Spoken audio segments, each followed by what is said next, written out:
Brethren, no matter how great our breakfast was this morning, we're going to get a great spiritual meal. So here for the first serving, the great Kahan, Nyaria Hawkins. Shabbat Shalom. Praise Yahweh. Y'all may be seated. Truly an honor to speak before the called out ones of the living Father. May the peace of Yahweh be with each and every one of you.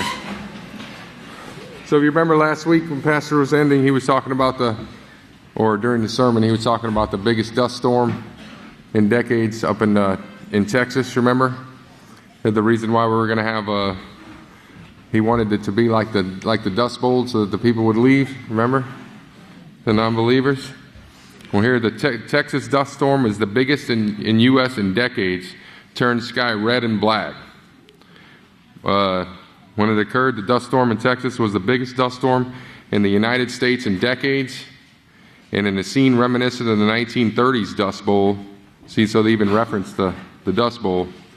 Lubbock, Texas went from light to dark in an instant as the 8,000-foot dust cloud traveled at a whizzing 70 miles per hour. The dust cloud was yet another result of the drought in West Texas, which is still in its most severe and has killed crops and oyster production this year. I didn't even know they grew oysters in Texas. Yeah, what a blessing, huh? No more oysters for Texas. Okay, it says the National Weather Service in Lubbock says there is a high likelihood that 2011 could be the driest ever across the South Plains. Driest ever in history. As I'm sure most of you heard, if you haven't, you'll hear today that the war drums are beating loudly against the nation of Iran. They came out with a new IAEA report stating that they have been developing nuclear weapons for like the last 20 years, and basically it's the same information that they brought out, I think 11 years ago. The U.S. leads a military war of nerves against Iran. It says the sudden rush of military news is part of an orchestrated Western performance to convince Tehran that the United States, Britain, and Israel are on the verge of a military operation against its nuclear installations. Directed from Washington, it is meant to warn Iran that this play could become a reality show if it refused to give up the drive for a nuclear weapon. Now, when all this assault broke loose about the United States and Britain and Israel attacking Iran, Israel carried out a successful test launch of a new intercontinental ballistic missile called the Jericho-3, capable of carrying a nuclear warhead 7,000 kilometers. Now that's longer than the missiles that's farther than the missiles that Russia and America actually test. The IDF released photographs of Israeli Air Force squadron leaders on Italian air bases and on runways. So you see now how Israel is now practicing and preparing for war with the other NATO nations. They're actually in Italy. So there you go, they're in Rome preparing for this destruction that they're going to bring upon the earth. So they were in they released photographs of the Israeli Air Force squadron leaders in Italian air bases, runways, and reported to the media on joint exercises and long-range maneuvers carried out with the Italian Air Force and other NATO nations to familiarize the IAF with NATO military tactics. Now they're pushing real hard to attack Iran. That is the next goal. Syria, Iran, and they already took care of Egypt. So Egypt's still in an uproar, the people are still protesting, the government's still in disarray. Next, the IDF Home Command announced a large-scale anti-missile exercise throughout all of Israel. And finally, Defense Minister Ehud Barak left for an unscheduled trip to London. So you see Britain, America, and Israel, and also Germany, Italy, well, of course I already said Italy, and France. Now this is the plan. This came out just a few days ago. It says, if the U.S., Britain, and other NATO nations, such as France, Italy, and Germany, participate in the attack, Israel will not, Its army, air force, and navy will defend the homeland, the home front, and be available to engage Iran's allies to prevent them from striking the assault forces from behind. So you see they have this strategy laid out to where they're going to strike Iran, but Israel will stay behind, protect Israel, and be backup for the troops that they send on to Iran. The assault forces from the rear and act as a strategic reserve. The danger would come from Syria. Of course, we all know Syria is slated. The Damascus will cease to be a city. The Lebanese Hezbollah, which is just to the north of Israel. The Palestinian Hamas, the Jihad Islami, and in the Gaza Strip. And of course now the Gaza Strip is supplied and armed through Egypt. So if you see how they're going to attack Iran, they're going to take care of Syria to the north and Egypt to the south. And that's the three places, remember, in Scripture that are slated for destruction. At the beginning, this is the third part of man over that quarter part of the earth. Also, the German Air Force is training for an Iran strike. Germany has put its Air Force Tornado warplanes in intensive training for a possible attack on targets in Iran. After taking part in the last week in a joint drill with Israeli Air Force and other NATO members, the Italian Decameron Air Base in Sardinia, Iran, for its part, is gearing up for a gloves-off reprisal against its attackers. So Iran's not going to take this lying down. Of course, they're not as well armed as they claim to be. Of course, because the world hasn't seen anything yet. When the United States begins to unleash its military might on these nations, it will be it's going to be a horrific sight, brothers and sisters. The Scripture says so. And remember, prophecies for believers, prophecies for us. These prophecies are going to come to pass. Don't think that they won't. Another nuclear-capable ballistic missile test fired successfully by Russia. So now you have Israel test firing a 7,000-kilometer missile. You have Russia test firing a 6,000-kilometer missile successfully by Russia from a submarine hitting a target 6,000 kilometers away. And something strange about that one, I think they actually did a live nuclear test, because I had noticed before this news came out, they were detecting radiation in Belarus and the Ukraine. Well, right after there's a site you can go to and you can see where they worldwide monitor different activity that's going on across the globe, and there was they detected nuclear fallout of some kind. They didn't know what it was. Then right after that, Russia confirmed that they had successfully test fired a nuclear capable missile.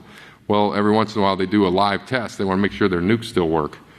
So you got Israel test firing its missiles that are nuclear capable, Russia test firing its missiles that actually probably did do a nuclear tip missile.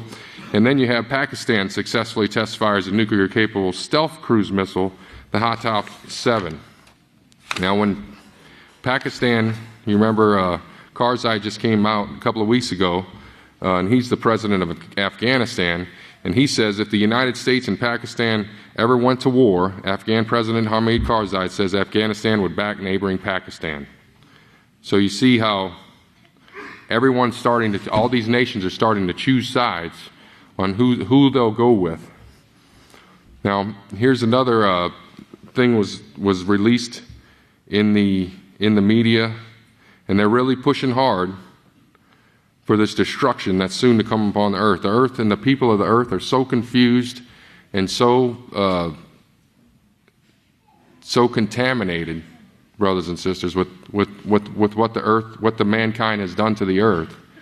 It's really sickening to watch the things that go on. Here's another part another story on the Israel may launch a strike on Iran as soon as next month to prevent development of nuclear weapons. Israel will launch military action to prevent Iran. Now, this is just coming right out and saying it now. So you see how they're keeping Iran guessing. They say that Israel's not going to go. Then they say all the other nations will go and Israel will stay home. Now, this one's saying Israel's going to go it alone. But either way, this war is going to occur. Israel will launch military action to prevent Iran developing a nuclear weapon as soon as Christmas, intelligence chiefs have warned. A report by a UN watchdog that Iran's nuclear ambitions completely discredits the Islamic nation's protestations of innocence, according to the Foreign Secretary William Hague. Now, he's the British secretary, the British representative. The International Atomic Energy Agency found that Iran is developing a nuclear test facility, nuclear detonators, and computer modeling for a nuclear warhead that would fit on an existing missile. Sources say the understanding at the top of the British government is that Israel would attempt to strike the nuclear sites sooner rather than later with logistical support from the United States. A senior Foreign Office figure has revealed that ministers have been told to expect Israeli military action, adding, "We're expecting something as early as Christmas or very early in the new year." Officials believe President Barack Obama would have to support the Israelis or risk losing vital Jewish American support in the next presidential election. In recent weeks, Ministry of Defense sources confirmed that contingency plans have been drawn up in the event that the UK decided to support military action. So you see, he got all these nations that are actually coming out and saying that they are preparing for this war. But the source ruled out direct British support, adding, "Of course, we are not in favor of Iran developing a bomb, but we do think that they'd use it. Do we think they would use it? No. The bigger concern is it will be impossible to stop." Now you see, here's the reason why they want to stop them. One of the reasons. The bigger issue is it would be impossible to stop Saudi Arabia and Turkey from developing their own nuclear weapons. Mr. Hague said Britain would push for more sanctions against Tehran when the IAEA committee meets later this month. Okay, so now the United States and Israel has announced their plans to conduct the largest ever, so you see how they're continuing to work together, the largest ever joint military exercise. So this is the largest joint military exercise that will ever be held between the United States and Israel. Early next year, as war drums beat frantically for Iran, be it saber-rattling or prelude to World War III, the spending continues at a rapid pace. A very big and expensive show for the sake of intimidating and antagonizing Iran. Well, trust me, they try to play this off as if it's intimidation and antagonizing Iran. But you see, all these people don't know that the Scripture says that this war will take place and that Iran will be destroyed. As our leaders talk about jobs, the economy, and the global economic crisis, it is clear that their minds have turned towards wars and rumors of wars to distract the people of the world. See, so they even talk about these things in the Scripture. Russia and China, now you see why the war plans are so ramped up and going on so much, is because they realize that they won't be able to do anything to Iran. Russia and China warn America against an Iran strike. It says Russia and China have expressed growing concerns about the possible American military strike against Iran and its nuclear program. And this week, International Atomic Energy published the damning report with compelling evidence. Fresh details against Iran could even be verified, could be nuclear ready within months, and laying bare the disturbing extent of the country's atomic weapons program will increase calls in the United States for preemptive action against the Islamic State. So you see, they want to attack Iran because they realize that Russia and China, who have veto power, they will not be able to pass any more sanctions on Iran. Russia and China said they're not going to support sanctions. The U.S. demands Iran respond in days to the nuclear report. So, see, they're going to press Iran on this issue, you know. And now, before there was a split in Israel. Half of the Israeli leaders and the members of parliament wanted to go to war with Iran. The other half didn't want to go to war with Iran. So Israel ministers who opposed Iran's strike are now for it. All the senior Israeli ministers who were formerly against attacking Iran nuclear sites are now for it, having been updated on Iran's clandestine progress towards building a nuclear weapon. See, they can't stop these things from coming to pass, no matter what they try. Israel's warnings on Iran get quiet nods in the Gulf. Dubai, the United Arab Emirates. Among the many alliances of convenience in the Middle East, one is so unusual that the partners can barely hint about it publicly. Israel and the Gulf Arab states, linked by shared fears over Iran's nuclear program. While the deeper disputes on the Palestinians effectively block any strategic breakthroughs, the recent warnings from Israel and the West about military options against Iran invariably draw in the Gulf and its rare meeting of minds with Jerusalem. So you see that Iran and what they're striving to do, and remember, under their religion, they are just like the Catholic religion. The Islamic religion condones lying. If they're going to do something against another religion, because they're sworn enemies against the Catholics, who actually, in all reality, had a hand in creating the Islamic religion, then they can lie. So if they are developing nuclear weapons, they're not going to admit that they're not developing nuclear weapons, and they don't think they're doing anything wrong in doing so. Now, remember in the past, Pastor has told us that Iran probably does already have the nuclear weapon, right? Well, if attacked, Iran threatens 4 Iranian missiles to kill 1 million Israelis. The Iranian Revolution Guard Corps news agency, FARS, headlined a threat Sunday. 4 Iranian missiles can destroy tiny Israel, said the paper in Tehran's first reaction to the flood of conflicting reports about a possible Israeli attack on Iran's nuclear sites. The writer is close to Supreme Ruler Ayatollah Ali Khamenei. However, Iran's leaders are divided on their assessment of the seriousness of an Israeli or an American military threat to their nuclear program. According to sources, the experiences of the Gulf War show that this number of ordinary missiles could not cause anything like the damage calculated by the writer. What Zari may be referring to are the rumors going around Western intelligence circles since early 2005 that during the breakup of the Soviet Union, Tehran laid hands on the black market of 4 nuclear cruise missiles from the Ukraine and 3 to 5 more from Belarus. See, so there's intelligence out there that they have. When the Soviet Union broke apart, that they actually obtained nuclear weapons then, which, who knows? This whole thing could be a sham to keep the people occupied while they continue to rape the world of all of its resources and money. Iran threatens to widen war to Europe if attacked. Iran has threatened to start a street war in Tel Aviv, and the U.S. and Europe should its nuclear program be attacked. The head of the Iranian Parliament National Security and Foreign Policy Commission said on Tuesday that Iran would start a street war in Tel Aviv if the nuclear program was attacked. Israel is not big enough to launch a military strike on Iran, but if it takes such a foolish decision, the Iranian military will fight with the Zionist soldiers in Tel Aviv streets and will force them out of the Palestinian soil. He also warned, should Iran's nuclear program be attacked, the battlefield won't be in Iran, but in the entirety of Europe and the United States. Iranian forces will fight with the enemies of the maximum might and power and throughout the European and U.S. soil. If Iran comes under attack, he reiterated. He also responded to reports that Britain might strike, saying, a look at the history reveals the British regime has used threat, intimidation, terror, colonialism all throughout the last 500 years. Now a country with such a long record of crimes and colonialist actions should know very well that the Islamic Republic enjoys a high military capability today. Yeah. So basically, they're just threatening each other with destruction, of course.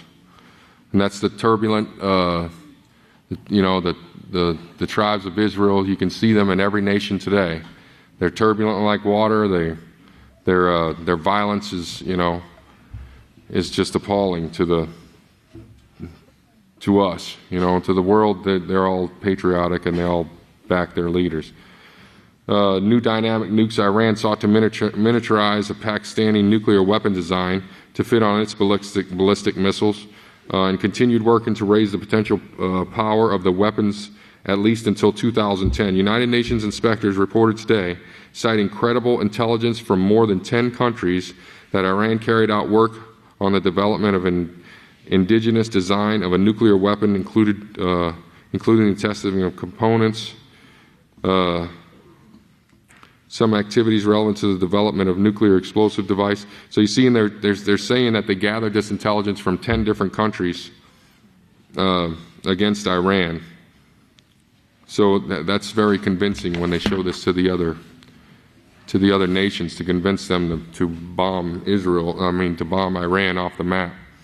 Now, just recently, the United States pulled its envoy from Syria because of threats. Ambassador Robert Ford had angered the Syrian government by cultivating contacts with the 7-month-old grassroots movement. So you see, the United States ambassador to Syria was actually encouraging these people to revolt against their government. And these nations, they aren't stupid. They know what America's doing, what these other countries are doing. And then Assad threatens a regional earthquake if the West intervenes in Syria. Syrian forces continue to attack the city of Homs in Syria. The Arab League, which is a bunch of Arab nations that formed this organization called the Arab League, just went to Syria about maybe a week and a half ago, and Bashar Assad actually agreed to the terms of their settlement on this issue. And of course, as soon as they left, he just started bombing his people again. Syrian forces killed 23 protesters after Assad committed to the Arab League peace deal. So basically, he's just cracking down on these people who are rebelling against the government. And then just last night, they said renewed clashes reported in Syria. Now, of course, you know they have the Occupy Wall Street and everything going on. There's so much trouble going on throughout the world right now. There's trouble in Africa. There's trouble in Asia. Trouble in the United States. It's pretty sad the extent to which the society is broken down. But of course, we know that this society is supposed to break down. Without the laws of Yahweh, no civilization can sustain itself. You know. So just recently, the Vatican called for a global authority on the economy. So now we see what their plans are. Vatican City, October 24th, the Vatican called on Monday for an establishment of a global public authority and a central world bank to rule over financial institutions that have become outdated and often ineffective in dealing fairly with crisis. The document from the Vatican Justice and Peace Department should please the Occupy Wall Street demonstrators and similar movements around the world who have protested against the economic downturn. Now listen to this. It says it called for the establishment of a supranational authority with worldwide scope and universal jurisdiction to guide economic policies and decisions. So basically, they want to take over the whole world's monetary system. Because you know there's Catholics everywhere. They have the Catholics planted everywhere. So now notice they're playing to the Occupy Wall Street crowd. Well, all you have in an Occupy Wall Street crowd nowadays is death, disease, plague. The death, disease, plague occupy protesters. There's a dead man in Salt Lake City. They don't know what occurred to him. They're investigating. They have tuberculosis in Atlanta, spreading, the disease spreading. They have a Zuccotti lung in Wall Street, which is the park where they're at, some kind of respiratory illness going through there. There was a suicide in Vermont. There was a murder in Oakland. There was rapes and sexual assaults in Seattle, and drugs all over the place. So you see they have no. They're protesting against the system, but they're basically just so confused and lost, and that's the way they were raised. You know, the TV raises the people, the church You heard what's going on in Penn State this week is a big old case broke about pedophilia in Penn State. This guy had been raping young children for 13 years that they know about. And this is a state-run organization, kind of reminds you of the state-run schools that Pastor talked about, and the atrocities that go on there. This is just on a statewide level, and multiple witnesses to acts going on, and nobody ever did anything about it. So it makes you wonder how rampant that is, or how prevalent that is throughout all the state-run, throughout all the nation, you know. It's just sick. Okay, so now listen, the Euro crisis has entered a dangerous new phase. And this is the continue on with the monetary system. The continuing series of economic and financial crises that continue until this day have now extended to sovereign debt. Now that's the debt that each nation holds. And that was the reason why they attacked Libya. Libya didn't have any national debt. They didn't have any debt that they owed any country. And the powers that be couldn't have a nation that didn't owe any money to anybody else. That couldn't be allowed to stand. And as usual, the weakest links are exposed first, Dubai and Greece, only to spread to stronger entities later. Not far behind are Portugal and Spain, then maybe Italy. From the beginning, it should have been obvious that if the Greek problem was not contained, the other nations along Europe's southern tier as well. Now you notice this is all along the northern part of Africa and the southern part of Europe, right? This is all the nations that they're talking about. Europe's southern tier as well as Ireland were potentially at risk despite the necessity to deal with the budding crisis in early 2010. Europe has dithered for almost 2 years in so-called plans that were too little and too late. Despite dozens of high-level meetings, pronouncements, and inadequate plans put forward by various European entities, the crisis has now entered a new phase with the loss of market confidence in Italian bonds. Now, there was just a big old uproar, and then the American market goes up and down just like they do. Italy is the third largest economy in the EU and the eighth largest in the world. It has a 2.6 trillion euro debt. It is the fourth largest in the world, and it may have, and as many have stated, Italy is too big to fail and too big to save. So they have no answers for the problems that they're going through. The only answer they have is war. U.S. can now listen to this. Hillary Clinton says U.S. can focus on Asia Pacific after Iraq and Afghanistan wars, says Hillary Clinton. Now, could you imagine what the Asian Pacific countries feel like after they've waged war for over 10 years in the Middle East, in the Arab and Middle Eastern nations? Then she basically this is the same one that was laughing about killing Gaddafi, remember?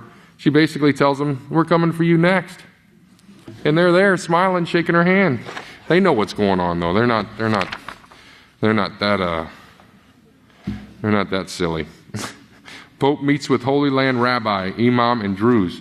I thought this was interesting. Just yesterday, the Council of Religious Leaders in Israel was created in 2007 in Jerusalem to bring together Christians, Muslims, and Jewish leaders in Israel to raise awareness about the need for interfaith dialogue and cooperation in the Holy Land. So we know that they're pushing. Here's another think tank that talks about the world in great danger of nuclear war. In more recent history, nuclear weapon states are upgrading. All nuclear weapon states are currently upgrading their weapons and increasing their numbers. Long-term nuclear force modernization or upgrade programs are underway in all nuclear-armed states. And this is an independent think tank. Hundreds of billions of dollars are earmarked for spending over the next decade, not only in the United States and Russia, but in the major developing countries. They have a plan. This ought to be interesting. A 1 million-man worldwide caravan set to liberate Jerusalem. They're going to come from 3 directions, from Morocco, Turkey, and India, and all head to Israel. And of course, we still have they're all going to liberate Jerusalem, they say. And of course, we still have the trouble occurring with the vaccines. Baxter, remember the company that released the live avian flu in those vaccinations a while back, about a year ago, about maybe 2 years ago? Well, they just recalled 300,000 doses of vaccinations because they're contaminated. So basically, brothers and sisters, the war drums are beating ever loudly. The nations are angry and confused and they don't know what they're going to do, but they do know that they want to destroy each other. That's what they do know. And just remember, brothers and sisters, prophecy is for us. It's for the house of Yahweh. We're the only ones that know the truth, and we have to continue to hold fast to what we have, and don't let anyone steal our crown, because the time draws near, brothers and sisters. If you all please stand, I have the honor and the blessing to present to you the great Kahan Zephaniah Hawkins. Shalom, everyone. May the peace of Yahweh be with each and every one of you. Please be seated. We have an interesting video today. We've got about 3 short videos, and it's about this situation that's going on at Penn State University. And this is real big, and they're going to try to cover this up. And when this story came out, which was last Sabbath, right away I knew this was a huge story. And one of the things I like to do when a big story comes out is to find out who covers it first and how they try to hide it. Now, the next day, Sunday morning, the first day morning, New York Times had nothing on this story at all. They had a story about some actress who's on parole. They had a story about Vermont ski areas and how the bigger areas are not doing so well. This is on the top of the New York Times when this scandal about sodomy was breaking out in Penn State University. CNN just had a little blip that said, sex scandal at Penn State, and that was in the sports department. Now, I want to show you something real quick. I found this morning right before I show you this video. This is a mural, and this is a mural that's at Penn State University. Turn over real quick to page 881, Romans 9:29. This is one of the great revelations that Israel Hawkins has brought to us, and it says, as Isaiah said before, unless Yahweh of Sabbath hosts armies had left us a seed, we would have become like Sodom, and we would have been made like Gomorrah. Now remember, we brought out on 3/13/2010 that word Sodom means we would have been made Sodomites, which is Kadesh, which is in the Hebrew for holy, which is their holy. Their version of holy is sodomy. And the word made, it has the connotation forced to be like this. And this is really what's going on in Penn State, and it gets to the point where there's actual murder involved. Look at this. That is the man Sandusky who's accused of raping these young men, the sodomy, and above him is a man. This is of the people that work at the school, and notice what he has on his head. It's a halo. So you can see this man has been made holy by this Sandusky, and this is a gigantic mural outside of Penn State University. And what they did is they took Sandusky out of the picture. But this halo is not meant to look like a halo. It's supposed to. It is a halo, but they've got it drawn into the picture like maybe it's something on the back of a chair. But this is a hidden message that shows you how deep this is in this system and how involved all these people are. Now, you're going to see a video that's going to show this man and how he basically was creating these sodomite children through molesting them, and they were actually selling them to high-powered donors to Penn State University. And Penn State University has 90,000 students. And you're also going to see that the DA in that county, the district attorney, who did not prosecute the case, disappeared in 2005. And they declared him dead. They found his car, they found his notebook computer, and the hard drive was missing. And this was in 2005. And they're trying to act like, well, this is just some kind of an isolated incident. What's isolated about this incident is that this guy is getting caught. That's the only thing that's isolated. This is routine in these universities. And so that man is dead. The DA is dead. And you cannot kill a DA in this country and not get caught unless very high powers are working to hide this murder. And they hid it so well that you never even heard about it in the news. So you're going to see the video about that. And then Joe Paterno, who they cannot say his name without saying the legend. It's the legend Joe Paterno, who's this football coach. I just want to read you his statement because I want you to listen to the ambiguity of his statement, because they fired him right away once they found this out. Of course, they're all in on it. It isn't like they're upset about this. They're upset that these guys got caught. But he says, this is Joe Paterno, the legend. And now he's a legend for other reasons. I am absolutely devastated by the developments in this case. I grieve for the children and their families, and I pray for their comfort and relief. See, he is devastated by the developments in the case. He's not devastated by what occurred. And well, you could say, well, no, that's what he means. Well, but he's very careful with his language. These men are very intelligent men that run these college teams. They pick the best. They make millions of dollars. They're expert strategists. They're so smart they could hide the murder of a DA if they wanted to. I have come to work every day for the last 61 years with one clear goal in mind: to serve the best interests of this university and the young men who have been entrusted to my care. I have the same goal today. That's why I have decided to retire. At this time, the Board of Trustees need not spend a single minute discussing my status. He was going to retire at the end of the year, end of the season, but they fired him right away because they know he's involved. They have far more matters to address. I want to make this as easy as possible as I can. This is a tragedy. He doesn't say what, he just says this. It's them getting caught. It is one of my greatest sorrows of my life.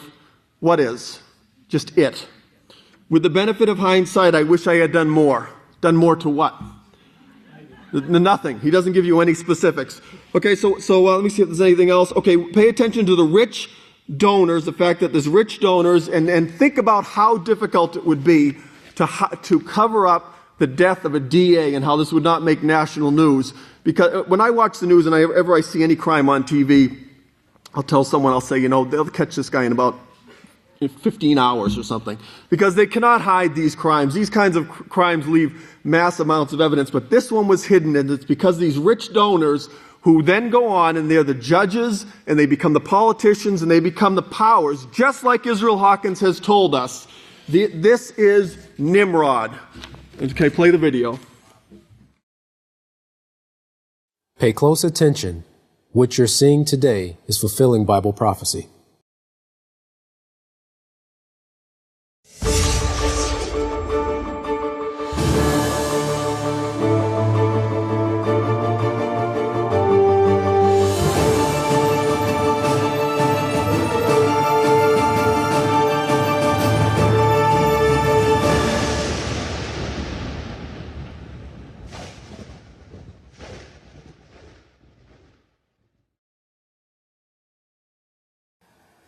Now, we're sure many of you are familiar with the ongoing investigation at Penn State in regards to the sexual allegations of child abuse.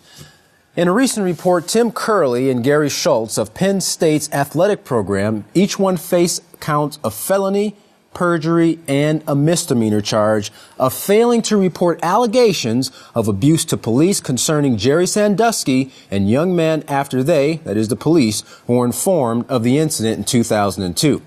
Now, of course, all three men have denied the allegations. And Joseph Amendola, the attorney for Jerry Sandusky, stated his client is innocent of the sex charges against him.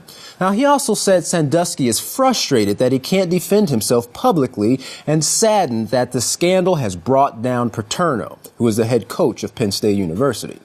Amendola said he is building his case to defend Sandusky, finding and interviewing witnesses.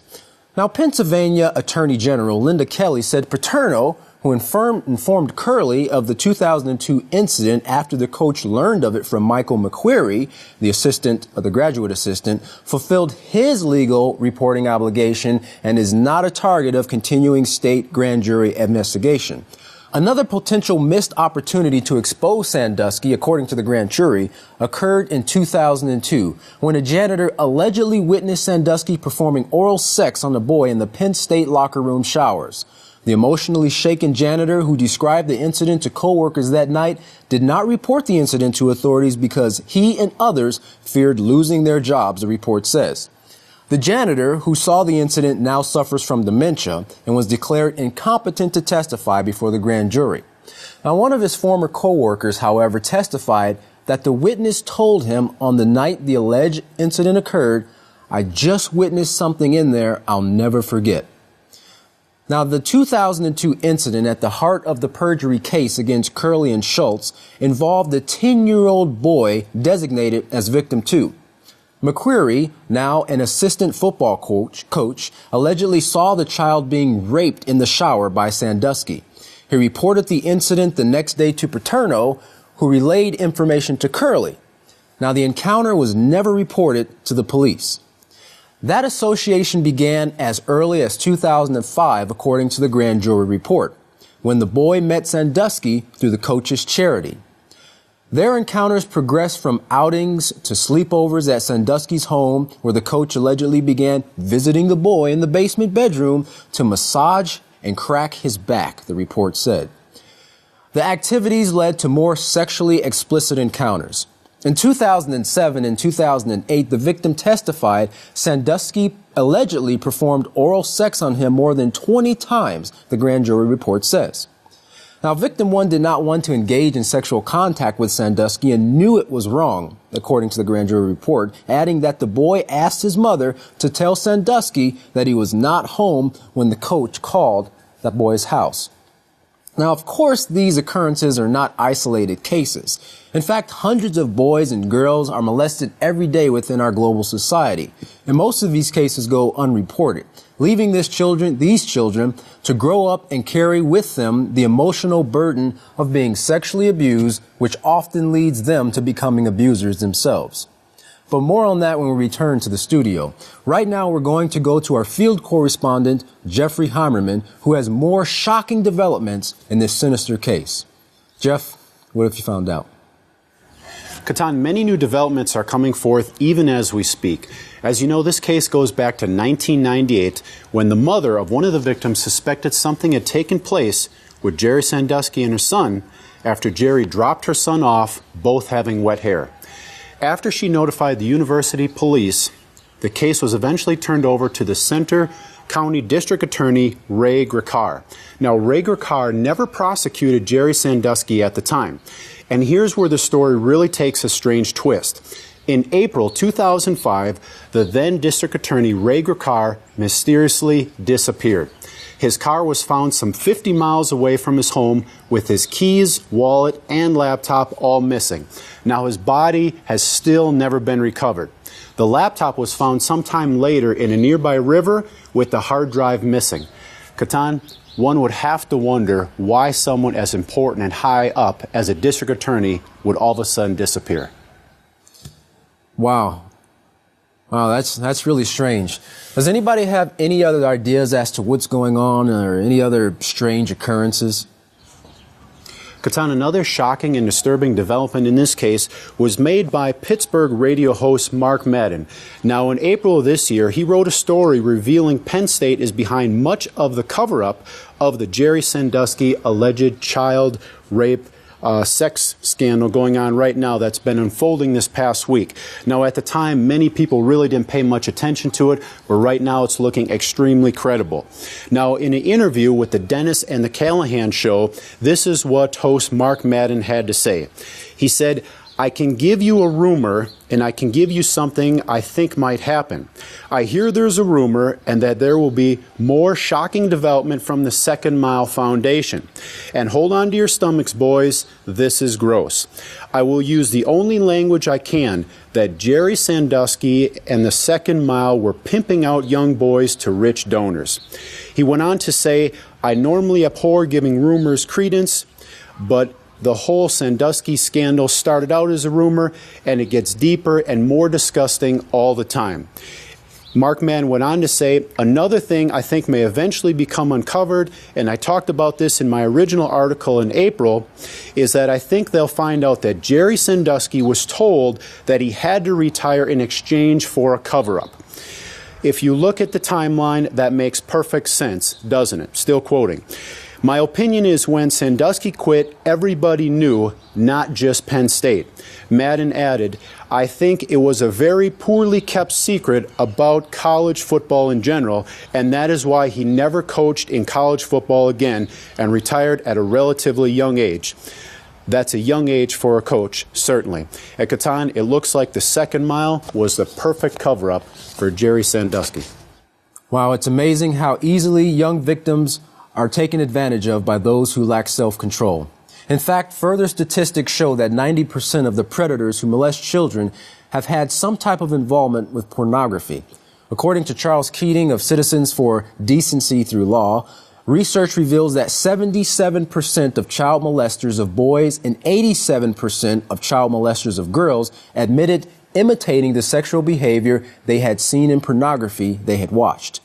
Roughly 33% of girls and 14% of boys are molested before the age of 18, according to the U.S. Justice Department. Now, nearly 2/3 of all sexual assaults reported involve minors, and roughly 1/3 involve children under the age of 12. More than 90% of all sexual victims know their perpetrator. Almost 50% of the offenders are household members, and 38% are already acquaintances with the victims. Now, the average serial child molester has between 360 and 380 victims in his lifetime. A child molester that seeks out boys will molest 150 boys before being caught and convicted. That's if he's caught and convicted. The most common ages of children when sexual abuse occurs are between 8 and 12. And 1.8 million of the 22.3 million adolescents in the United States have been sexually assaulted. Now, like rape, child molestation is one of the most underreported crimes. Only 1 to 10% are ever disclosed. The United States has the world's highest rape rate of the countries that publish such statistics. It's 4 times higher than Germany, 13 times higher than England, and 20 times higher than Japan. As an added note, Penn State has the 3rd most profitable football program in the United States last season, reporting an income of $50 million. Now, that's the income that they took in, the profit they took in after over $100 million in earnings through ticket sales, merchandise, endorsement, television rights, and so forth. Now, that type of hit could fearfully put a dent in the university's pocketbook. Again, this is not the fault of any one individual or even one university. It's caused by a system that teaches everyone to become like Sodom and to be made like Gomorrah. A system ruled by the beast that sits on 7 hills and rules the kings of the earth, as Revelation says. A system that, as Yisrayl Hawkins has foretold over and over, that according to prophecy is falling and will completely fall on itself. Now, the books, The Mark of the Beast, Volume 1 and 2, and the book Birth of the Nuclear Baby, The Explosion of Sin, go into great details outlining the path that mankind has taken in following the gods through the Catholic Church. The same Catholic Church that is that power that the prophet Moshe states that's surrounding the land and bringing its strength down. Join us next week as we bring you more news showing Bible prophecy as it's being fulfilled. I'm Katan Alexander with YPN News. Thank you for joining us.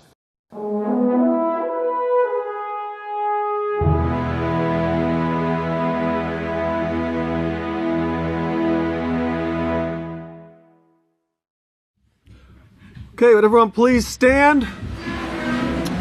The greatest teacher in the world, the great Kohan Yisrayl Hawkins! Shalom, everyone!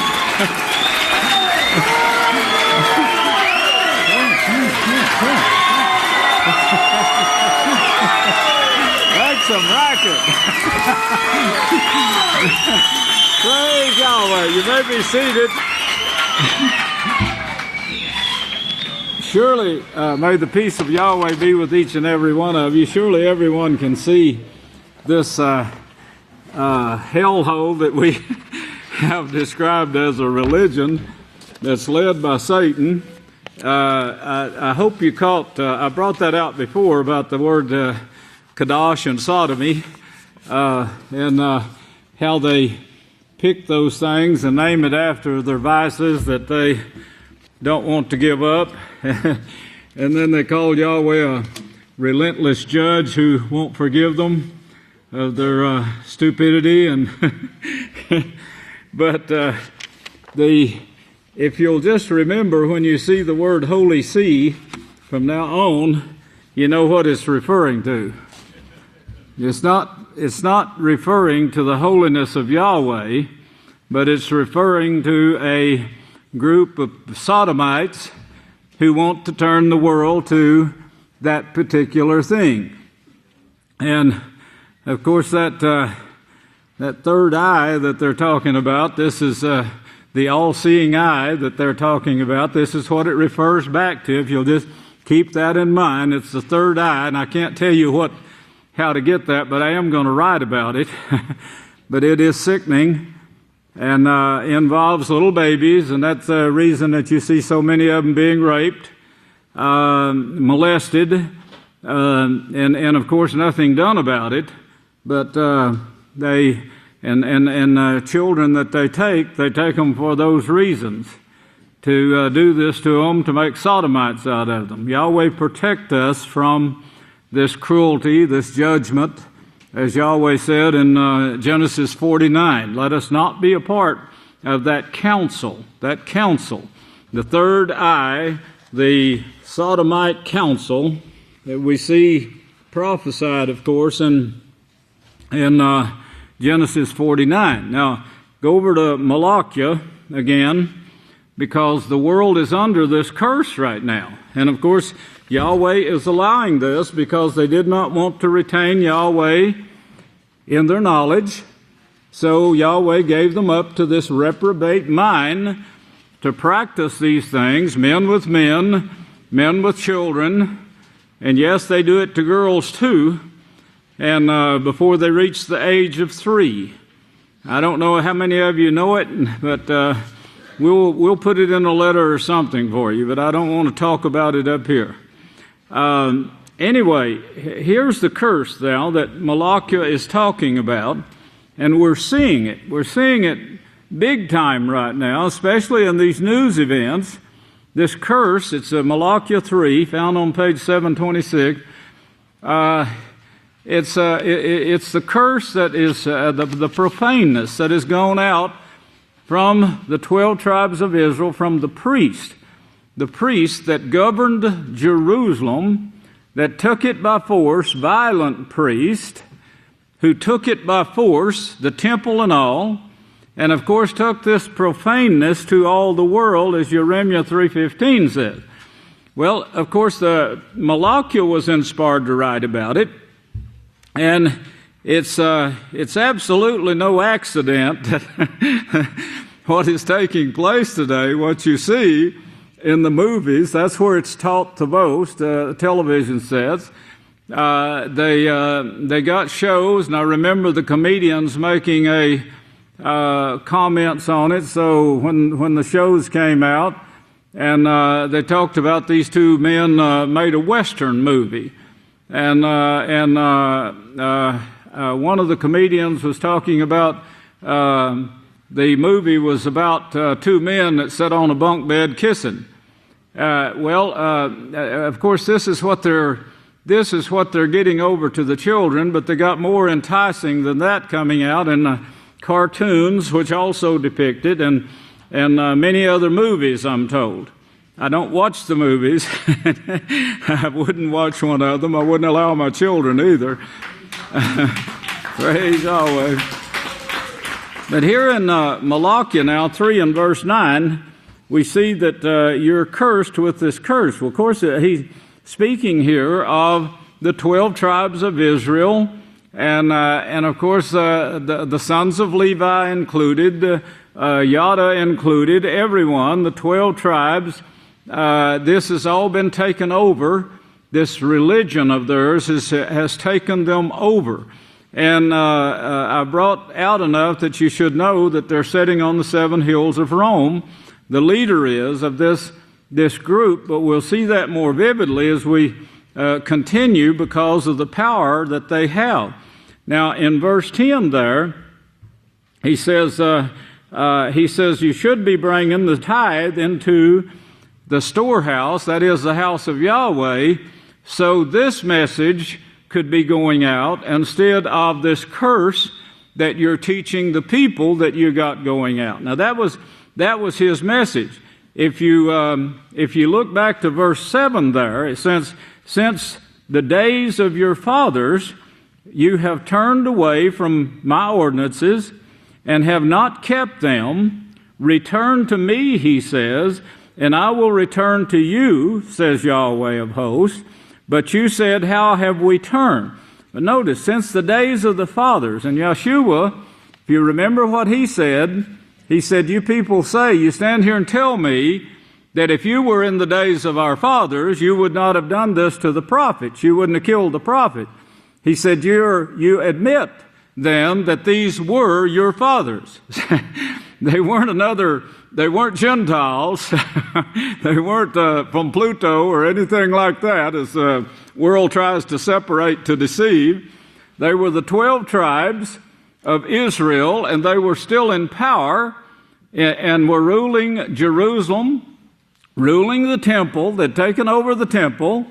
Yahweh was still teaching the laws by command of Yahweh, the laws of Moshe, but they themselves were not following the laws. They were following the Queen of Heaven, as Jeremiah 45 shows. And now in Malachi 4, if you see the verse 1 there, he says, this earth, because of this, get these things in your mind as we go on to the other scriptures now. First, you're cursed, and it dates back all the way back to the 12 tribes of Israel when I brought them out of Egypt. And then he says in Malachi 4, verse 1, the day is going to come that will burn like an oven, and all will be burned up. The proud, those who will not humble themselves to Yahweh, and so forth. They will burn like an oven. Now, what we're seeing right now is the economy brought down. And of course, we're seeing a message go forth here, because he shows here this law, Malachi does, in chapter 4. He says it's going to burn like an oven, but also he says, verse 2, he said, but you who reverence my name, you reverence his name, remember, by keeping his laws. And of course, you must be taught his laws or you wouldn't know them. So he's got to send someone to teach the laws, which he shows this all in this chapter, but he doesn't. You have to have the writings of the other prophets in order to understand it. But in verse 4, he says, remember the law of Moshe, my servant, which I commanded you in Horeb. Remember, that word remember means let it come back into your mind and start practicing that law.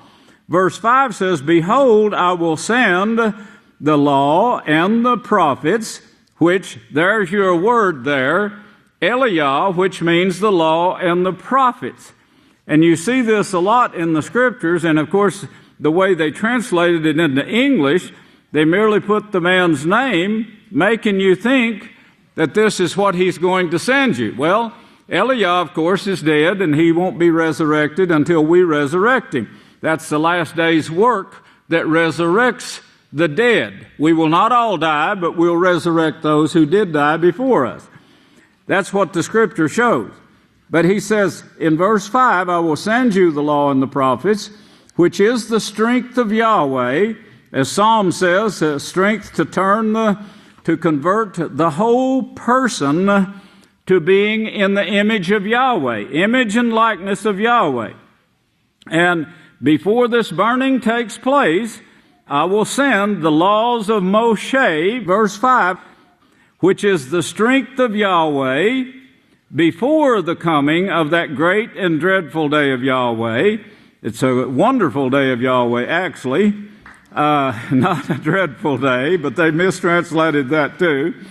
And it will turn the hearts of the fathers and the children. Well, of course, it's got to be taught. Now, keep that in mind right there, just what you just read. And let's go over to, back to Zechariah. Zechariah. Now, if you'll mark these in your book of Yahweh, and if you marked right there by Malachi 4, verse 6, to go to the next reference that I'm bringing you, you could preach this sermon. If you just mark it in your book of Yahweh, and you wouldn't have to say Israel said, you could actually say, Israel showed me this. Well, I want to show it to you.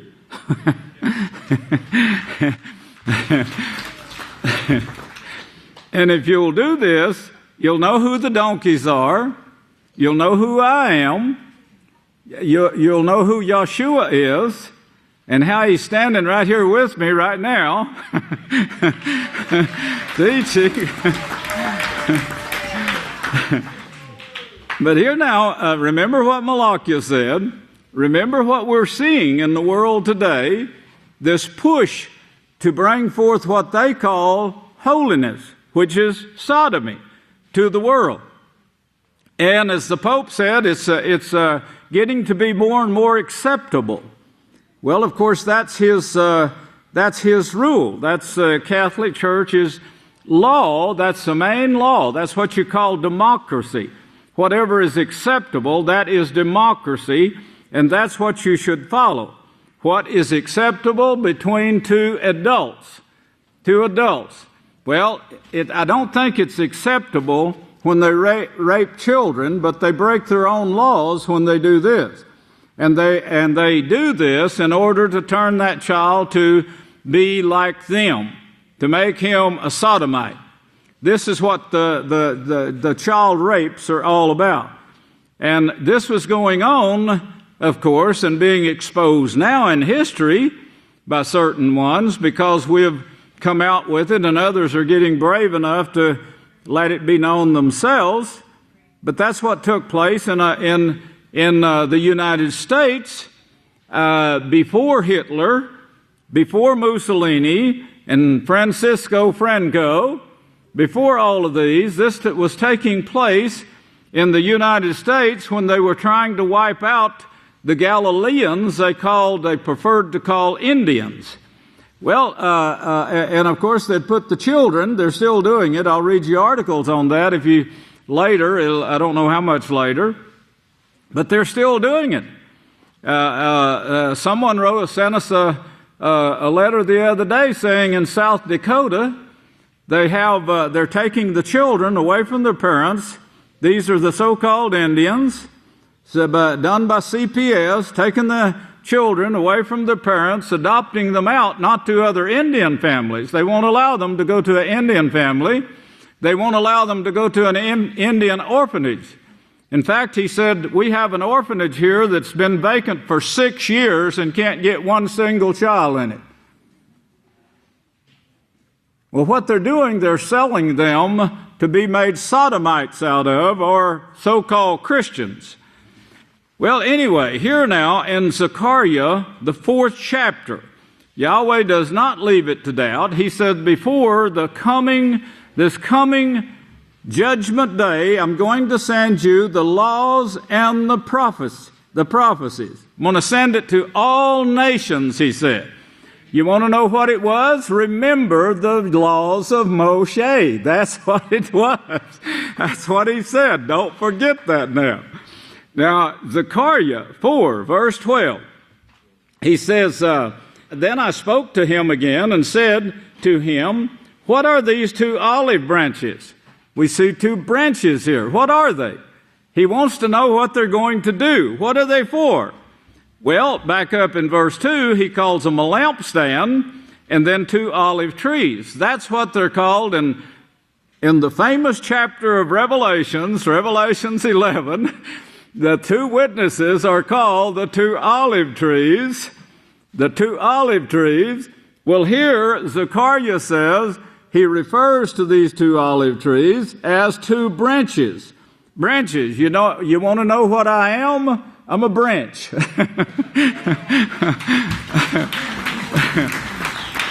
I'm a branch of the donkeys,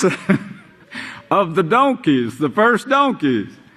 And I'm working with the last donkeys. I'm a branch working with the last donkeys. I'm a branch of the tree, that olive tree, from which the golden oil is poured. And don't forget that word golden. It plays a special part in the prophecy, as we will see in just a little while. But there in chapter 12 now, chapter 4 of Zechariah, verse 12, and look on back to verse 12 again.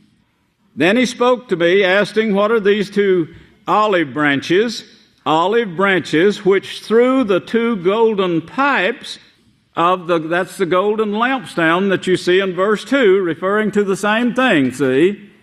That ties it together there for you. Through the 2 golden pipes, empty the golden oil through them. And notice there's 2 golden pipes, 2. So there's 2 branches, and there's 2 witnesses, if you remember chapter 11. and verse 1 through 4. Revelations 11, 1 through 4.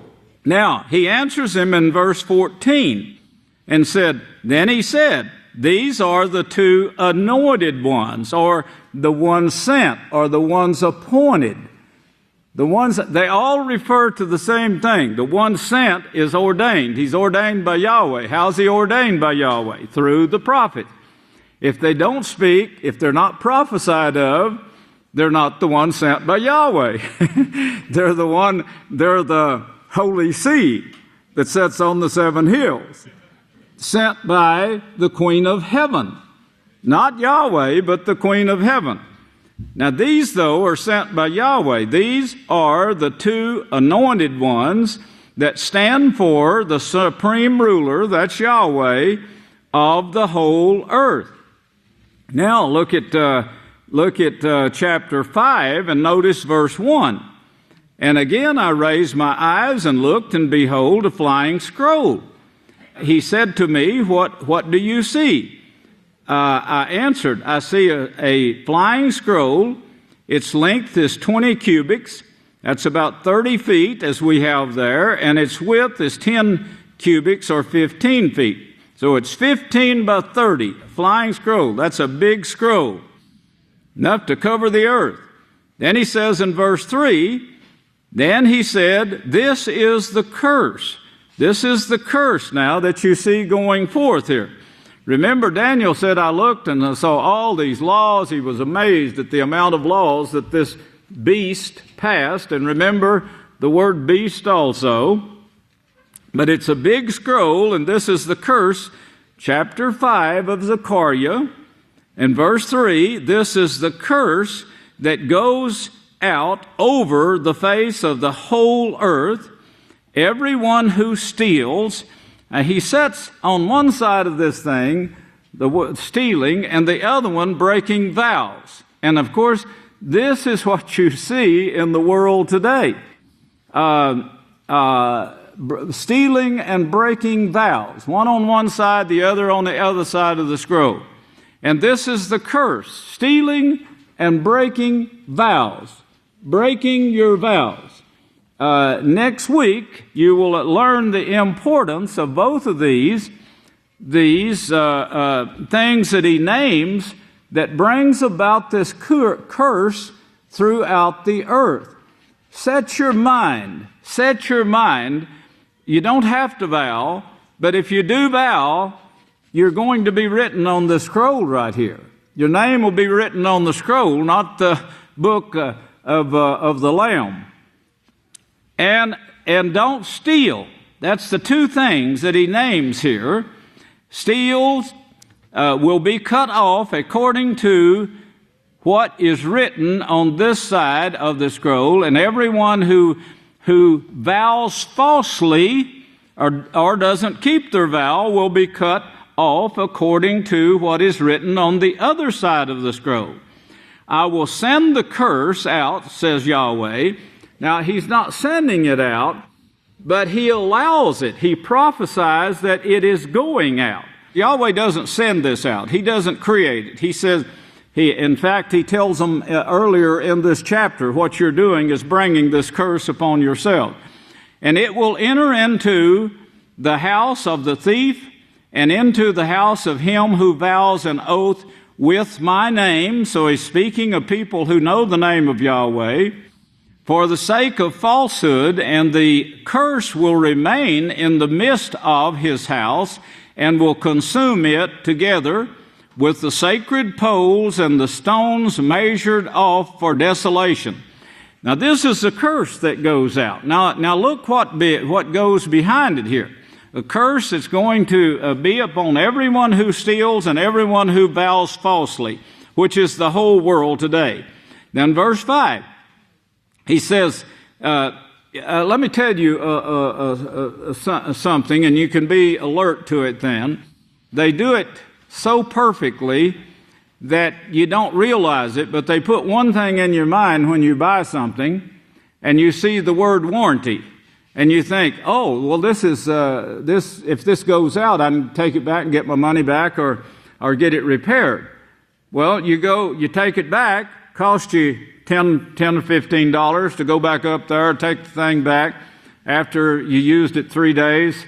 And, well, you find out, well, see, it says limited warranty. Under that, it says limited warranty. Well, what do you mean? Well, I mean, what broke down here is not warranted. The part that is warranted is the part that's still working here. The motor's still running on this car. That's what was warranted. But the electrical parts in it, that's not warranted. But these are some of the cheating and lying and stealing, but they do it with propaganda, and they lead you to believe one thing. This is the Christianity too, see? Holy, the Holy See. They don't tell you how he got to be that holy third eye. They don't tell you these things. These are the mysteries of Mystery Babylon, the confusion of Babylon. These are the mysteries that are being revealed now. Remember in Thessalonians, 2 Thessalonians, the job of the House of Yahweh that he sends forth is to reveal this mystery Babylon, to expose it, expose their sins, like Yahshua did. Then the Moloch, who was speaking with me, came forward and said to me, lift up your eyes now and understand that which is sent. Do you get that word? Word sent? The word sent. You've got to remember that or you wouldn't understand what Yahshua is saying. If you look at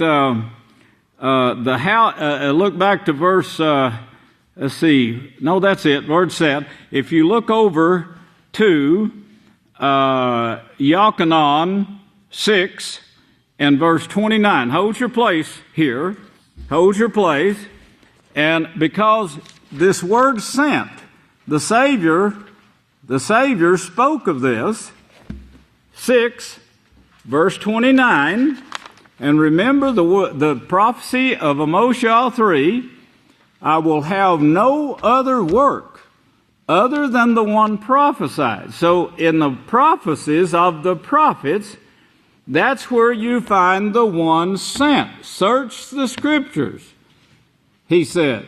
Then go to the habitation. Seek first the habitation of Yahweh. Then Yahshua said, seek first the kingdom. Well, that's the one sent. That's the work that Yahweh has sent. Then in Yochanan 6 and verse 29, well, verse 28, he said, then they said to him, what must we do that we might work the work of Yahweh? And Yahshua said in verse 29, he's our high priest over the house of Yahweh. Keep that in mind.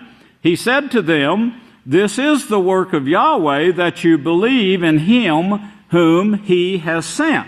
Now look back again to Zechariah 5. Got it? 7:19. Zechariah 5:5. Understand that which is sent by Yahweh. Read the whole thing again. Then the Moloch, who was speaking with me, came forward and said to me, lift up your eyes now and understand that which is sent by command, by commandment. That which is sent by commandment. Now, this is not the curse, but this is sent by Yahweh himself. This is the blessing. This is the salvation. Look at verse 6. And I asked, what is it? And he answered, this is the ephah, the standard of perfection, sent by, that is, preached by, sent someone to preach this message by the law and the Yahweh's law. Then he added, this is honor, knowledge, understanding throughout the whole earth. Well, of course, that's what the house of Yahweh is. That's their job today, is to perform this very duty. Now, if you'll hold your place there again and look back to Matithia, because our high priest now, he spoke of this going forth or being sent forth here. Hold your place in Zechariah and go over to Matithia 24. Matithia 24, and remember, Malachi says, that before this tragedy takes place, then I'm going to send you the law and the prophets. Well, you saw here, this is the standard of perfection. The law and the prophets sent out to the whole earth. To the whole earth. So our high priest and king now, here in Matthew 24, as he left the temple, which was being run by the Pharisees, Sadducees, and Essenes, which now sat on the 7 hills of Rome, running the world from the 7 hills, a great city that sits on 7 hills. Matthew 24, or Matthew 24, Yahshua went out and was leaving the temple, and no longer called the house of Yahweh, notice, just referred to as the temple. And when his disciples came to show him the temple buildings, and Yahshua said to them, "Do not see these things. Truly I say to you, there will not be one stone left upon another that will not be thrown down."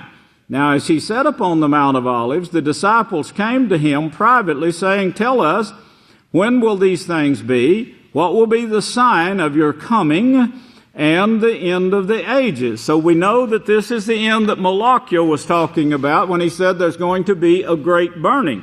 Yahshua showed that too. Great tribulation, verse 21 and 22, and then 29, the great burning takes place. Well, back there now to Matthew. Notice it's the end of the age. And notice what takes place as Malachi also said in chapter 4, before this I'm going to send the laws and the prophets. Well, in Matthew 24:14, he says, got it? "This message of the kingdom will be preached to all the world as a witness to all nations, then the end will come." The correct translation of that is, it'll be preached in all the world by he who bears witness. By he who bears witness. Now, back to Zechariah again. Zechariah 5 and verse 9 now. "Now here they're called women. Then I lifted up my eyes and looked, and behold, 2 women. This was also shown in Daniel 12:5. As 2 others. And then he says that the last 2 eras of the house of Yahweh, as shown over here in verse chapter 4. And sent, notice, with commandment. If you look back to verse 5, sent with commandment. Understand that which is sent by commandment. So, this is what he's speaking of, referred to 2 women sent by, this verse 9, the house of Yahweh sent with commandment. The Spirit of Yahweh came to overshadow them, and they were covered with covering of saints, and they magnified and exalted the ephah, the standard of perfection, sent by Yahweh, your word sent again, sent by Yahweh, separating the ways of the world from the way of Yahweh. Or, as First Yochanan said, this separates the people of Yahweh from the people of the world. And that's the only people. There's no Gentiles or other tribes or anything like that. They're simply believers and non-believers. Those of Yahweh from the ways of the heathen. Now we're in, verse 9 there. Read on verse 10. "Then I said to the Moloch, who was speaking with me, where are they, the 2 witnesses, going with the ephah?" So he sees them going somewhere. You see that? They're going somewhere. If you remember Revelation 7, Yahweh says that one of them says, "Hold back these four, speaking of the quartet, till we have finished our job." After that, he says, "You've got to prophesy again before all nations. Am I getting too fast? Thought so. Okay. Now we got two others that Daniel saw. Chapter 12. We got the two branches, which we know this is who they are, the two olive trees, the lamp of the lampstand. Chapter 4 of Zechariah. See it there? And then down below, verse 12, you see these are called olive branches from the lampstand of verse 2. In Revelations, it says, "Then I will give power to my two witnesses, which are, as it were, the lampstands." The two lamps on the lampstand. There's two of them. Two houses of Yahweh. One house of Yahweh was over on the other side of the river, as Daniel said. He saw them separated with a huge body of water. Well, my brother went there and worked for 7 years trying to convert the land of Israel. And of course, he was sent by Yahweh to do so. I didn't know it at the time, but I do now. But he didn't get anything done. But the work was here, as Yahweh showed here by Zechariah, chapter 5 and verse 10. "And I said to the Moloch who was speaking with me, where are they going? These two witnesses going with the ephah." That's the standard of perfection. Where are they going with this standard of perfection? The laws and prophecies of Yahweh is the standard of perfection. And verse 11, "And he said to me, to build the house of Yahweh." Well, if you remember in Isaiah and Micaiah, we'll get to that later, but hold your place right there. Let me make sure I've got it here to get to, but you certainly need it. Hold your place right there and go, keep your finger there, and go back to Micaiah 4. Now he's talking about the lampstand, remember? Two lamps on the lampstand. And then he's talking about the branches because they're referred to by the prophets, here a little and there a little, remember, as the branches. And then the chosen one of the two branches. Now here in Micaiah, he said in the last days, that's what Yeshua said, that the message would be preached to all nations. Micaiah 4, verse 1, "But in the last days it will come to pass that the mountain, the promotion of the house of Yahweh, will be established in the chief of the nations." Whether you know it or not, we have been promoted to all nations. I don't think there's a person on earth that doesn't know about the house of Yahweh. Praise Yahweh.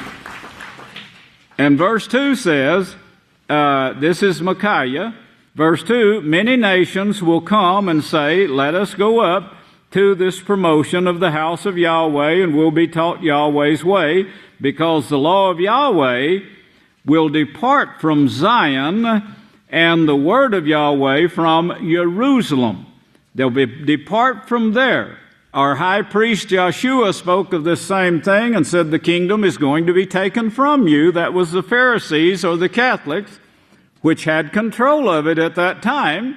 Kingdom was taken by force, they said. Yeshua said, by violent men, taken by force. Speaking of the kingdom that Solomon set up, called the house of Yahweh.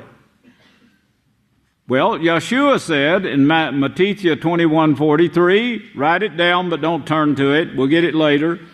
In Yochanan 4:20, he showed that the kingdom would be taken from them and given to another nation doing the will of Yahweh, and would do the will of Yahweh in another nation. Well, here he's saying it's going to all nations. In verse 2, he will teach us his ways, and we will walk in his paths, because the law will depart from Zion and the word of Yahweh from Jerusalem, where they were refused to be taught. So it's taken from them and to another nation, as Zechariah said, not yet established. We'll go back to that.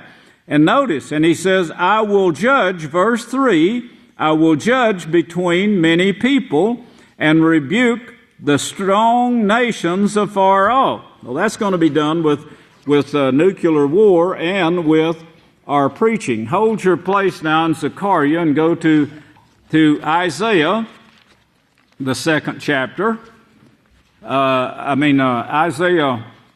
Isaiah 44. Isaiah 44. Isaiah 44.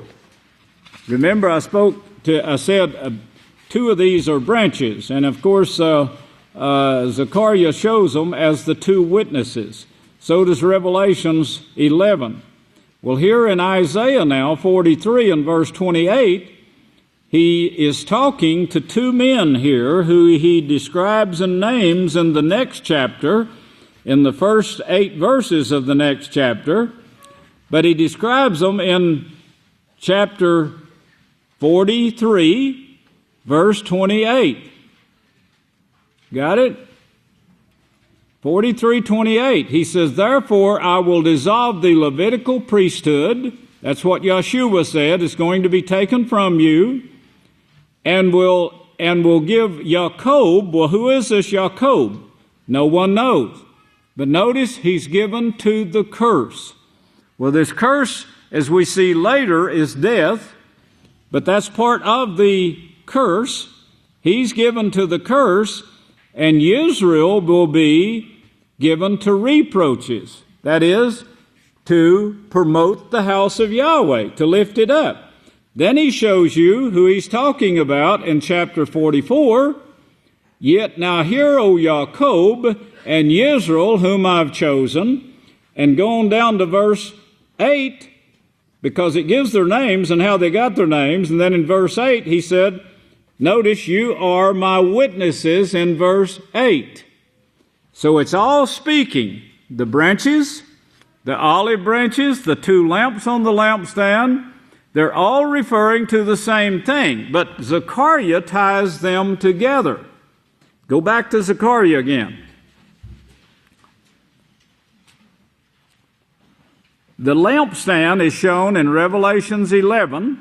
That's Zechariah now, 4, in verse 2. And he speaks of the lampstand.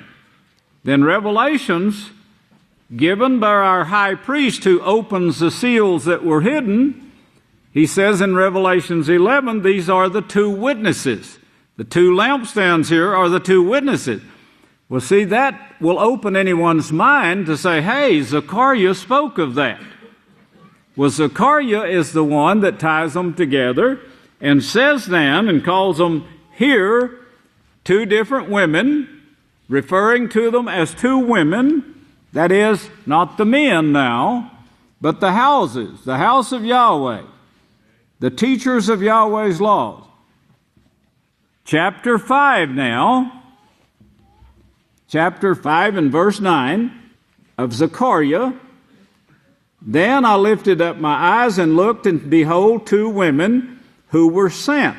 Well, we know from up above here that it's speaking in verse 5, this understanding which is sent by commandment, by whom, go back up to verse 14 of chapter 4. Chapter 4, these are the 2 anointed ones. Got that? All tied together here a little and there a little. Okies read backwards, and and that helps. That helps sometimes. Read slow and we read backwards. You got to read backwards sometimes to understand it. But you see, they're all tied together. Then in chapter 5 and verse 11, he says there are the 2 witnesses, verse 11, and he said to me, they're going to build the house of Yahweh according to the standard of perfection. Your standard of perfection is shown there in chapter 5 and verse 6, the ephah, the standard of perfection. Well, verse 11, he shows they're going to build the house of Yahweh, according to the standard of perfection. Well, he's speaking now of a building, but he's talking about a people being built by the laws of Yahweh, by the teachings of the laws of Yahweh. That's the same as that crown or the scepter.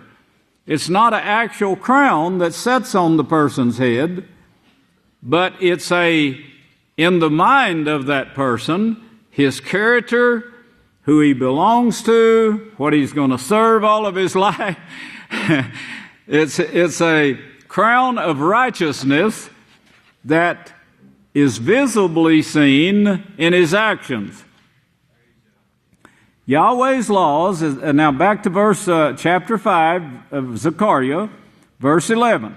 He said to build the house of Yahweh that's a people. Build a people. You are the temple of Yahweh. You are the house of Yahweh, is the way it should have been, in which the Holy Spirit of Yahweh, that is the laws and the prophecies, which changed your mind from stealing, from vowing falsely, to keeping Yahweh's laws and saying, when I say this, let your yes be yes and your no be no. Praise Yahweh. Simple, isn't it? But to build the house of Yahweh according to the standard of perfection, sent, here's your word sent again, sent, remember that's the work of Yahweh, to believe in the one sent by Yahweh. How? Through the prophecies. He prophesied it. If it's not in the prophecy, it's not sent by Yahweh. Sent by Yahweh's laws in the Babylonian land, which does not yet exist.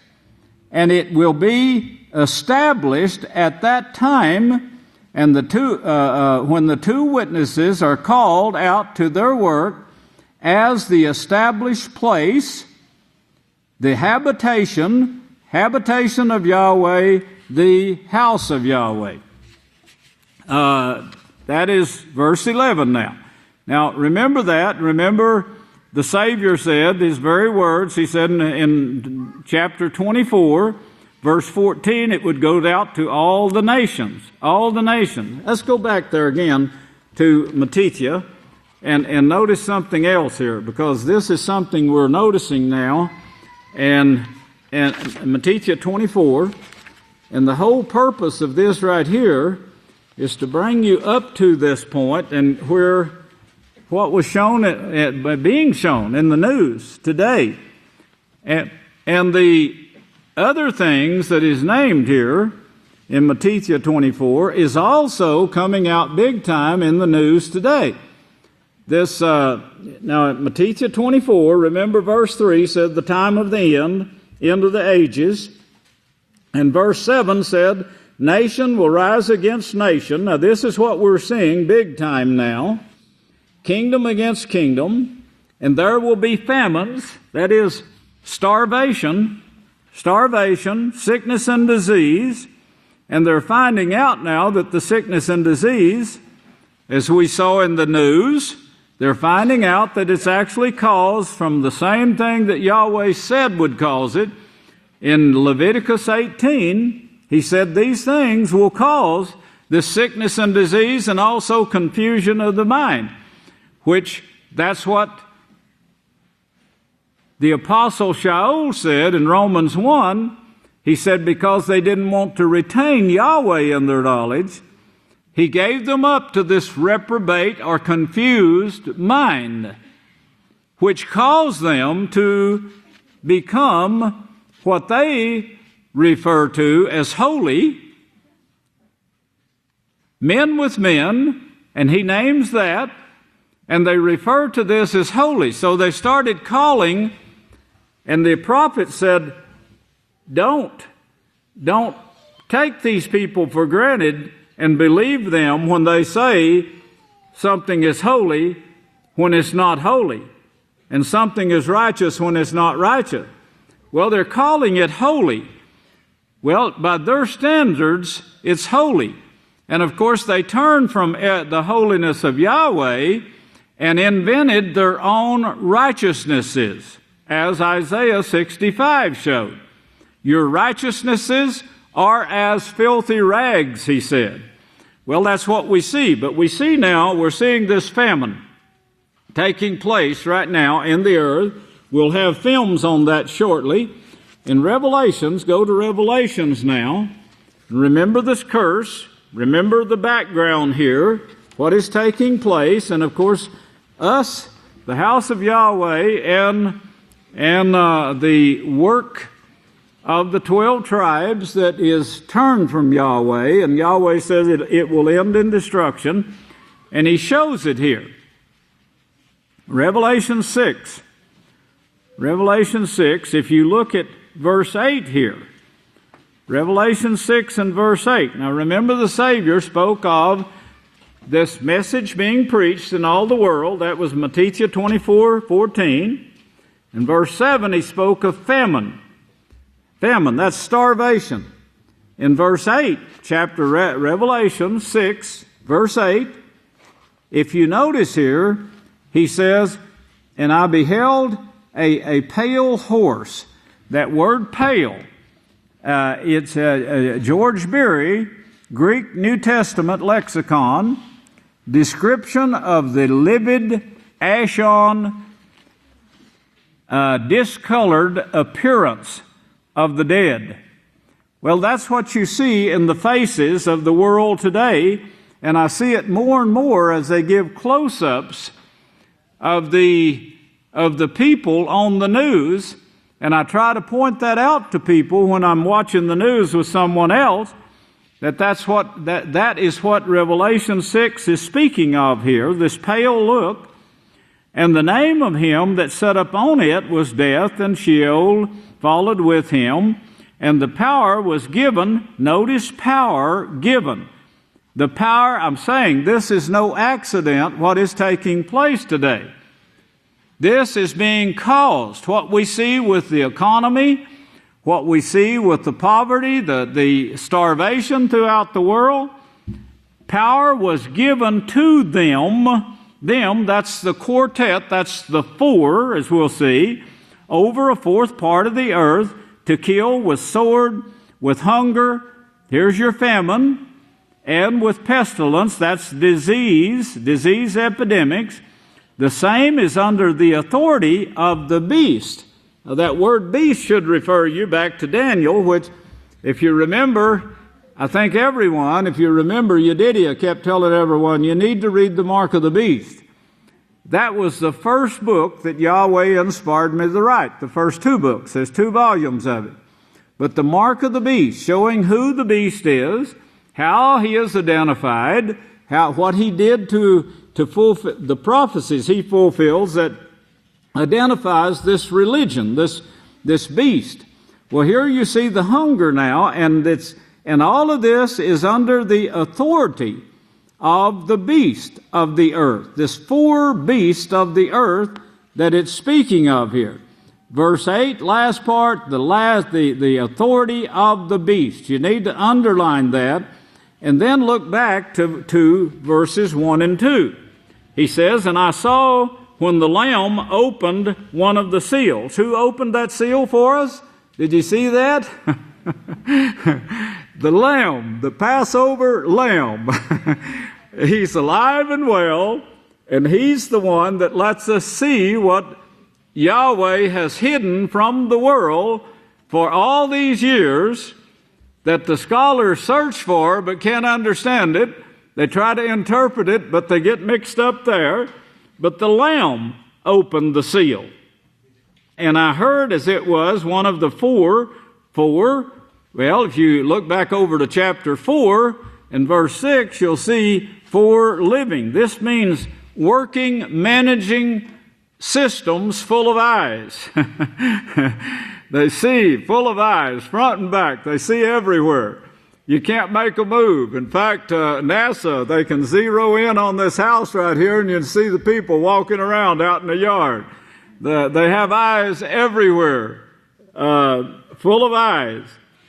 These creatures saying with a loud voice like thunder, come and see.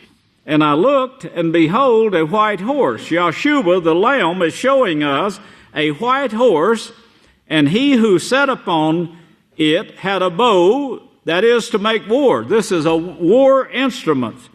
Had a bow and a crown. A crown means authority, given authority. He's given authority here.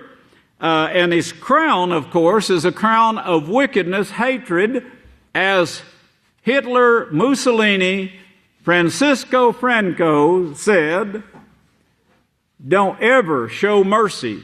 Don't ever show sympathy. They fail to use the word mercy. They won't use it. They try to get away from the words of Yahweh.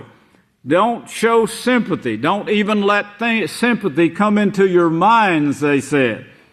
Go to kill and molest. Do this and we will win the wars. And of course, this is the leaders sent forth not from Yahweh now, but by the Pope, the Catholic Church, the Vatican, sent these men forth. The crown of authority here was given to him to conquer and go. He went out conquering and to conquer. That's his crown, conquering, making war. Notice now, it's a conquering and to conquer. That's his crown. Now, this curse, the curse we see now, are curses that we're seeing in the news. And they're also prophesied here. They are coming by the authority of the beast. Look back to verse 8 again. Verse 8 there, the last part, the beast. You see that? By the authority of the beast. And in Revelation 6 and verse 1, we see the Lamb opening the seals. We see the four powers, which is, of course, the quartet, or the four horns of the altar, that Yeshua is going to chop off the horns of death, conquering and to conquer with war and hatred and misery. These four powers are the quartet, of course, that Yahweh is holding back. And of course, that quartet is shown as four great beasts by Daniel the prophet that we will get into hopefully next week, if I don't get pulled off of it. But hopefully next week we will get into this, the four beasts, the four horns of the altar that they represent. Now I made that where a child could understand it. Does anybody here not understand it? I'll bring it again if you do not. We are very close now to the end. And of course the apostles, which is our foundation, that's the donkeys I'm riding, the foundation of the prophets and the apostles. They're saying, what manner of person should you be, knowing that this is coming? Well, of course we see it. There's no doubt it's coming. It's here now.